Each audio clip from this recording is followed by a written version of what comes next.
5.5 లక్షల టన్నుల శిలలతో శిల్పాలు, పదుల సంఖ్యలో సప్తపదులు, వందలాది మంది శిల్పులు, 1000 ఎకరాల విస్తీర్ణంలో ఆలయ నగరి నిర్మాణం, ద్రవిడ, చాళుక్య, కాకతీయ, జైన సంప్రదాయాల కలబోత.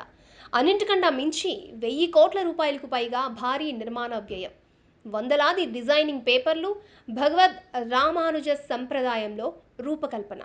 వీటన్నింటినీ కలిపితేనే యాదాద్రి ఆలయ నిర్మాణం. ఈ నిర్మాణానికి కేంద్ర బిందువు మరెవరో కాదు, పవన్ కళ్యాణ్ ఆప్తమిత్రుడు ఆనంద్ సాయి. ఆనంద్ సాయి అంటే ఎక్కడో చెన్నైలో డిజైనింగ్ కోర్సులు చేసినవాడు. ఆనంద్ సాయికి పవన్ కళ్యాణ్కి యాదాద్రికి ఉన్న సంబంధం ఏంటి? ఇతడికి ఈ ప్రాజెక్ట్ ఎలా దక్కింది? ఎన్నో ఆసక్తికరమైన అంశాలు ఒకదానికొకటి ఎలా ఇంటర్ రిలేట్ అయ్యాయో ఈ ప్రాజెక్ట్ ని చూస్తే ఇట్టే తెలిసిపోతుంది. ఆనంద్ సాయి తండ్రి ఒడిశాలోని పిర్లాకెమిడి నుంచి చెన్నైకి బతుకు తెరువు వెతుక్కుంటూ వచ్చినవారు. తర్వాతి కాలంలో ఆయన చిత్రసీమలో ఆర్ట్ డైరెక్షన్ లో సెటిల్ అయ్యారు.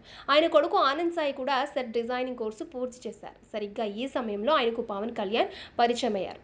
సినిమా ఆర్ట్ డిపార్ట్మెంట్ లోకి ఎందుకు రాకూడదని పవన్ కళ్యాణ్ బలవంతం పెట్టగా తొలి ప్రేమ చిత్రం ద్వారా ఎంట్రీ ఇచ్చారు ఆనంద్ సాయి. ఈ సినిమాలో వేసిన బీచ్ మీద తాజ్ మహల్ సెట్ అప్పట్లో ఇండస్ట్రీలో ఓ డిబేట్. సరిగ్గా ఇదే సినిమాలో వాసుకి పవన్ కళ్యాణ్ చెల్లెలుగా వర్క్ చేస్తుంది. ఆమె చేసిన మొదటి సినిమా, చివరి సినిమా ఇదే. సీరియళ్లలోని ఫ్యామిలీ ఫ్లేవరే ఆమెకు ఇంట్రెస్ట్. సినిమా వాతావరణం అలా ఉండదని గట్టిగా నమ్మడంతో ఆమె ఇటువైపు రావడానికి ధైర్యం చేసేవారు కాదు. కానీ దర్శకుడు కరుణాకరన్ వచ్చి ఈ చిత్రంలో తన పాత్ర గురించి చెప్పినప్పుడు బాగా నచ్చడం వల్ల ఈ సినిమాకు సైన్ చేశాను అంటారు ఆమె. అక్కడి నుంచి వాసుకి పవన్ కళ్యాణ్ ఓన్ సిస్టర్ అన్నంతగా పేరొచ్చేసింది. అప్పుడు వాసుకి ఆనంద్ సాయితో పరిచయం ఏర్పడింది.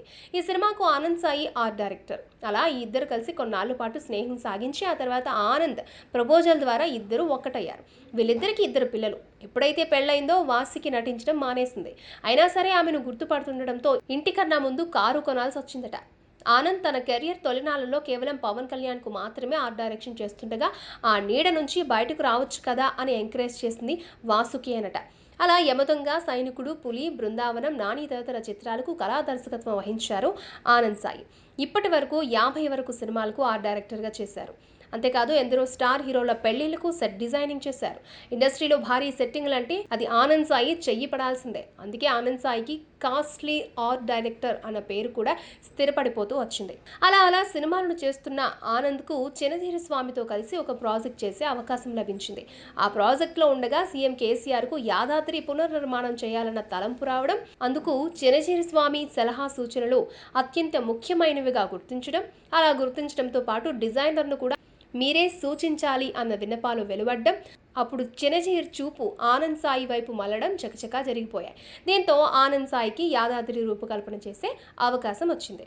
ఈ ఆలయ నిర్మాణంలో ఎన్నో రిఫరెన్స్లు ఉన్నాయని అంటారు ఆనంద్ సాయి. ఇందుకోసం తాను 60 వైష్ణవ దివ్య దేశాలను చుట్టూ వచ్చినట్లు చెప్తారు. ఇంత పెద్ద నిర్మాణానికి 15 ఏళ్లు కనీసం సమయం కావాలి. అదే ఈ ఆలయం 2-3 ఏళ్లలోనే పూర్తవుతుందంటే అందుకు తగిన డిజైనింగ్స్, అందుకోసం సీఎం చినజీర్లతో కలిసి చేసిన సిట్టింగ్స్ కారణంగా చెబుతారు ఆనంద్. అంతేకాదు గతంలో ఆలయ నిర్మాణాలు కేవలం ఊహాజనితంగా పుట్టుకొచ్చినవే. అదే ఈ ఆలయానికి వందలాది డిజైనింగ్స్ రూపొందించామని, మరేదైనా ఆలయానికి కూడా ఈ డిజైనింగ్స్ బాగా ఉపయోగపడతాయని అంటారాయన. రాజగోపురం తంజావూరులోని గోపురంలా శిల ద్వారా రూపొందించబడిందని అంటారు. దీని బరువే 20,000 టన్నుల వరకు ఉంటుందని అంటారు.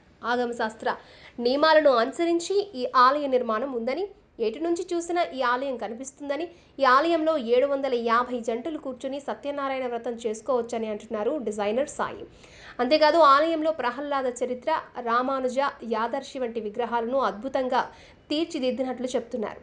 ఆలయంలోని మూల విగ్రహాలను వదిలి మిగిలిన ఆలయమంతా కొట్టేసి సరికొత్తగా నిర్మిస్తున్నట్లు చెప్తున్నారు. విష్ణుకుండంను కూడా విస్తరించేందుకు ప్రయత్నిస్తున్నామని అంటున్నారు. మామూలుగా రాజులు ఇలాంటి ఆలయ నిర్మాణాలు చేస్తున్నట్లు చెబుతోంది చరిత్ర. వర్తమానంలో మాత్రం చినజీర్ ఆధ్వర్యంలో సీఎం కేసీఆర్ ఈ ఆలయ పునర్నిర్మాణానికి తలపెట్టారు. అంటే కేసీఆర్ ఈ ఆలయంతో మరో శ్రీకృష్ణ దేవరాయలంత పేరు సాధించనున్నారు. ఎందుకంటే ఇక్కడ ప్రతి రాయి కొంగొత్త రూపాన్ని సంతరించుకుంటున్నది. మొత్తం 1000 ఎకరాల అతిపెద్ద ఆలయ నగరి కోసం డిజైన్ చేసిన ప్రాజెక్ట్ ఇదే. ఇందులో తొలి విడత 250 ఎకరాలుగా చెబుతున్నారు. అంతేనా? సుమారు 2.5 ఎకరాల్లో ఆలయ విస్తరణ చేశారు. ఇంత పెద్ద ఆలయానికి తాను కళా దర్శకత్వం వహించడం పూర్వజన్మ సుకృతంగా భావిస్తున్నట్లు ఆనంద్ సాయి అంటే ఇదంతా పవన్ కళ్యాణ్ స్నేహ మహిమగా చెబుతారు వాసు. ఎక్కడో చెన్నైలో ఉన్న ఆనంద్ సాయిని పవన్ కళ్యాణే కనుక ఎంకరేజ్ చేయకుంటే ఇతడో పెళ్లి సెట్టింగ్లు మాత్రమే వేసుకుని ఓ సాధారణ ఆర్ట్ డైరెక్టర్గానే నిలిచుండేవారు.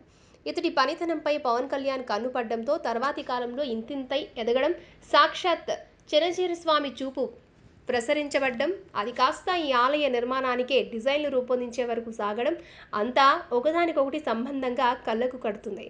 ఇదో గ్రోయింగ్ సైకిల్గా చెబుతారు పవన్ కళ్యాణ్ రియల్ సిస్టర్ వాసుకి. అలా ఆనంద్ సాయి పవన్ కళ్యాణ్ పుణ్యమా అని ఇంత పెద్ద ప్రాజెక్టుకు పనిచేస్తున్నారు. యాదాద్రి చరిత్రలో ఒక భాగంగా నిలిచారు అన్నది వాసుకి అంటున్న మాట.